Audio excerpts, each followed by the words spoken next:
What's up everybody, welcome to Money Management channel. My name is Andrei and today I'm gonna be doing an update on MMTLP and FINRA SAG. I got the cash in the bag, stadium packed. Born a rock star in this life, gonna live it up. And for today's video, guys, I have basically just one major news. We have an update from Daniel, from your favorite SGM, and he just filed a lawsuit, and we have a sneak peek on this lawsuit. I will share all the details that is related to this lawsuit within just several minutes.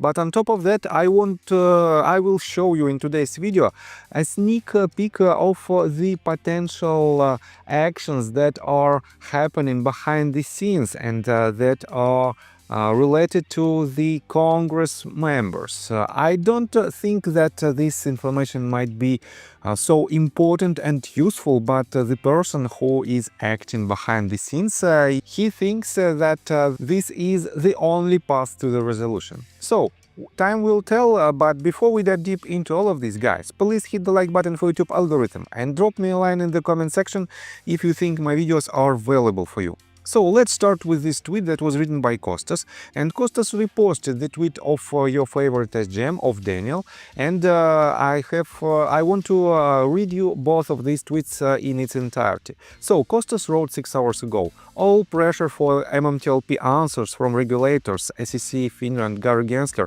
and brokers like Fidelity, Robinhood, TD Ameritrade, TradeStation and others that hold oversold not purchased liabilities that need to be reconciled in the open market is good. Best of luck. And guys, just recently, Costas opposed the opinion of your favorite SGM, and they had not the best conversation. But at the end of this conversation, they were extremely polite and they understood each other. And guys, this is the perfect example how the MMTLP community should act and how they should behave if their opinion is different to the opinion of another community member. So let me show you this tweet in details. Daniel, your favorite SGM, wrote, let no man enter upon any great or important undertaking without first invoking the aid of deity.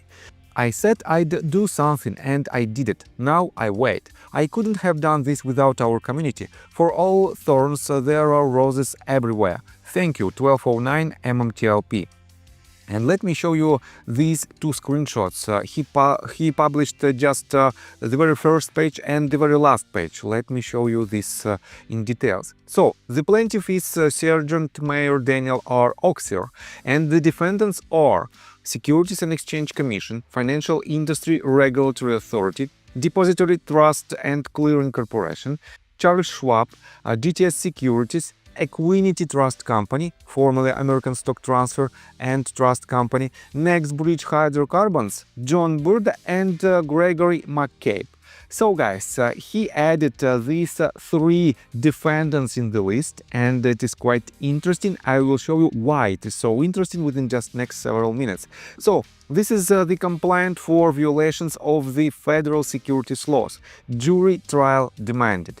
And let me show you the demand for jury trial. It is under the section 8 and the point is number 293. By the way, it is a 56 pages document, and we can see we have just a sneak peek of the very first and the very last pages. So let me quote you this. The plaintiff hereby demands a trial by jury for all claims and issues triable as of right pursuant to Rule 38 of the Federal Rules of Civil Procedure. So guys, this is just a demand for jury trial, and we don't have any information in regards to his statements, what he wants to see.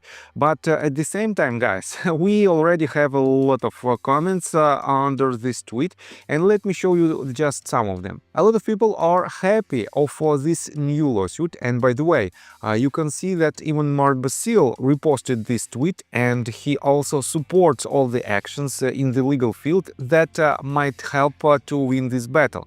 But let me show you this one. So, your favorite SGM, in response to this tweet that was written by Zinc, wrote the following. Thank you. Hopefully with the help of 1209 we can do something good for everyone. And I have to admit that we have another quite interesting tweet First of all, I want to pay attention to the tweet that was written by Paul in regards to this news. One of our active duty MMTLP community members has filed a 168-page lawsuit against the following, and he mentioned all the plaintiffs in his tweet. But here you can see the response from RA. I knew Burda and McCabe were involved somehow, and your favorite SGM wrote, "Meh, that's for a court to decide, not me, but as a shareholder of TRCH and NextBridge Hydrocarbons, that's how I access and become mixed up with the rest of these defendants. Notice, they are last. I do wish NBH answered shareholder questions when asked nicely, but they decided to leave me hanging." And guys, you know that on November the 9th, if I remember it correct, your favorite SGM, Daniel, basically wrote this set of questions to Greg McCabe and to the board of directors of NextBridge Hydrocarbons. And these questions were pretty straightforward. And Daniel even said in his Twitter account that if these questions are answered, he will not push the case forward, and he will not include NextBridge Hydrocarbons, John Burda and George Palikaras to his lawsuit.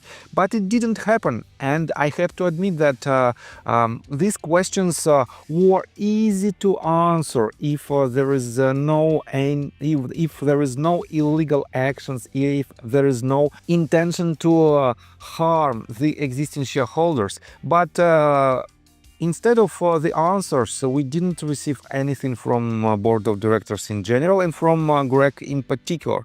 That is why we can see them in the list of defendants. On top of that, guys, here's the response to Paul and your favor, and Daniel wrote, "Thanks, but to be clear, I had to send 56 pages 3 times to the court. Also, I told statute of limitation due to my unaccompanied tour in Europe from August 22nd to May 24. And I didn't have to file today, but in difference to my other MMTLP homies, it made sense. I can amend and secure a lawyer later."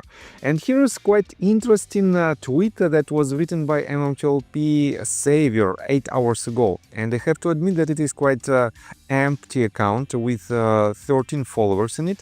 But let me quote you this. "You have no proof to back any of your claims. You are on a fishing tour trying to get information. Maybe find some actual proof. Wait, you can't be used, there is no proof of anything you suggest. You lost. What can you deal with it?" And guys, the answer is brilliant. Daniel wrote, "One last point. You're right. You have no proof to back any of your claims. What claims have I made publicly? And if you don't know my claims, how do you know I don't have proof? So either you are a troll or you're something far more interesting. I'm going to make a phone call." So guys, definitely for now, the only information that we have is just the first page with the list of defendants, part of the introduction, and the very last page with the demand for jury trial. Nothing more, nothing else. How anyone can claim that his claims, I mean Daniel's claims, are baseless and it will not lead us anywhere. It doesn't make sense. So guys, let me show you further. We have some people who doesn't like to see the resolution through the legal path. One of them is definitely due diligence, and he wrote this tweet just yesterday. And he said, "MMTLP, it's frustrating that when progress is made and breakthroughs occur, thanks to the support of certain offices, I can't share it publicly. There are too many individuals actively working to sabotage our efforts on various fronts. I find myself torn between the desire to share information that could alleviate the burdens of countless people and the reality that doing so could invite those who would hijack these efforts, claim them as their own, or use them for selfish purposes against the interests of those community who are suffering.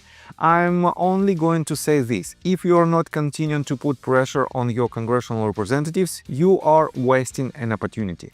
So guys, I have to admit that yes, on the one hand it is very promising statement from June, but on the other hand, guys, It is very difficult for me to believe him, because it is not for the first time when Drew makes this type of statements, this type of claims. Let me show you, for example, this one. If you search in his Twitter account the word, not the word, but the number 90, you will find this tweet. So he wrote this on April 17th. Good lord, I can't even speculate anymore. So let's clear this up. What I said was that I believe that the writing is on the wall as to how NBH intends to resolve the situation. And I said that I believe that within 90 days we will see the roadmap formally laid out. And yes, I believe this will be resolved via market in some form or fashion. While I'm not going to go too deep into speculation, my hope is that once NBH updates its financials, we will see the S1 approved and then the roadmap laid out. Why do I think this? Because NBH was super diligent about managing their S1s, and since the last one we haven't seen another update. So what else would we be waiting on? The financials being updated is all that comes to mind. And guys, let me remind you that this tweet was written on April 17th, long before the Orogrande leases were lost.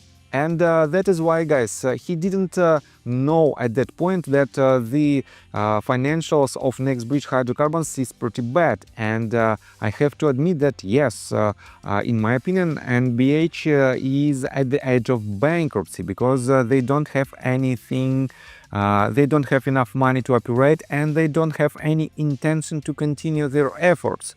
The only thing that they can do for now is to sue the people and companies who led that to this point. But at the same time, guys, these processes, we don't have basically any lawsuits from the board of directors. That is why it makes me thinking that potentially the people and the company who made this happen, who led the company to the edge of bankruptcy, are the people who are sitting in the board of directors of this company. I think it is the only thought that I have in my mind right now. At the same time, guys, take a look right here. Sam IM wrote this 40 million share offering, and she wrote it just on December the 2nd. 40 million share offering calendar. 1. January 23rd of 2023, NBH files S1. 2. January 31st and February the 1st, 2023, delays. Number 3, December 22nd of 2023, January 25th and February the 6th of 2024, amends. Number 4, July 17th of 2024, new 23 10K. Number 5, SEC 10K needs work. Number 6, August the 8th, 2024, no leases. Number 7, this October 17th, Karma Collects posted his tweet about S1 soon. November 25th, 2024, NextBridge fixing 10K. No eggs yet, MMTLP. And what does it mean, no eggs yet? Here you can see the screenshots of the official statement of the 10K form that was fixed by NextBridge Hydrocarbons. And here is the screenshots of the due diligence tweets that he posted on October 17th. Let me quote it for you. Man, a lot of people are gonna have egg on their faces when NBH does an amendment to the S1, and soon, in my opinion. Just remember, when it drops, it shows that the SEC did not reject them, that they were having a dialogue, and that they are moving forward as a company. And guys, I have to admit that we don't have this information, and it is just a speculation from Drew. That is why, guys, this statement that was made by him, it is just an information, and in my opinion, to be honest, it is just a hopium for a lot of people. I don't know his intention, why he's continued to post these tweets, but he's doing it, he's still doing it. And I have to admit that we have to focus on other paths for the resolution. In my opinion, the only path that we have on the table right now is the litigation path. And at this very moment, guys, fortunately, we have two lawsuits. One of them is the Scott Trotz lawsuit, and the second one is the Daniels lawsuit that he just filed. We will see the details of this lawsuit within the next, I guess, several days. I will definitely do an update and I will show you this in details. What ground does this lawsuit have, and what should we expect from this lawsuit. On top of that, I will try to find an explanation from the active lawyers in regards to this case, and I will definitely do another update on this. So, and for now, let's take a look again. Let's get back, I would say, to RareDD and his due diligence. I have to admit that I didn't I haven't covered his Twitter activity for quite a long period of time, but I think we have to come back to his Twitter account because he publishes a lot of quite interesting and, to be honest, important information. So, he wrote this just yesterday. In both of FINRA's and MMTLP corporate actions, they informed the reader when their MMTLP positions needed to be settled by, and that purchases after December 8 wouldn't be entitled to the distribution. Here's the direct speech from the statement in regards to the spin-off of NextBridge Hydrocarbons. FINRA then U3 halted trading before the December 9th trading day because they didn't think the information in their corporate actions was sufficient. Confusing, isn't it? Watch the video in the post below for more information. And guys, this is the latest video that was made by RareDD, where in video format RareDD explained the issues that happened back in the days and that are still happening right now. And as you can see, it was published just 6 days ago, less than a week ago, and it is about 30 minutes long video. So guys, definitely this video worth your attention, and don't forget to give him a thumbs up. And guys, let me tell you my personal story. I have a wife and 2 children aged 11 and 15, as well as a small dog. After 30 years of living in Russia near the Baikal Lake, we decided to move. Now we reside in Serbia. Although I don't own any MMTLP shares, I invest a lot of time creating daily MMTLP videos. I have been doing this every day without days off and holidays for more than 1.5 years. Now I wish to buy back this time from my family, from my children. We've agreed that I will ask the MMTLP community to support me, and I will give all the money to the children. Therefore, if you believe that I am providing useful content for you and wish to support me, you can join my Patreon account. For $5 a month, I will add your name to my list of supporters if you wish. Thank you in advance. The link you can find in the description below. So, I think that's all information that I want to provide you. If you like my video, please hit the like button and subscribe to my channel, and see you guys and girls next time. Bye! I got the cash in the bag, stadium